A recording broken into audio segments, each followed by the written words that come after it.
ছাত্র জনতার তুমুল বিক্ষোভের মুখে গত 5ই আগস্ট প্রধানমন্ত্রীর পদ থেকে ক্ষমতাচ্যুত হন শেখ হাসিনা। সেই দিনেই সামরিক হেলিকপ্টার করে ভারত পালাতে বাধ্য হন তিনি।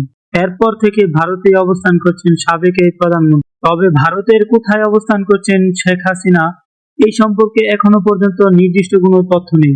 এছাড়া এ নিয়ে ভারত সরকারের পক্ষ থেকেও কিছু বলা হচ্ছে না।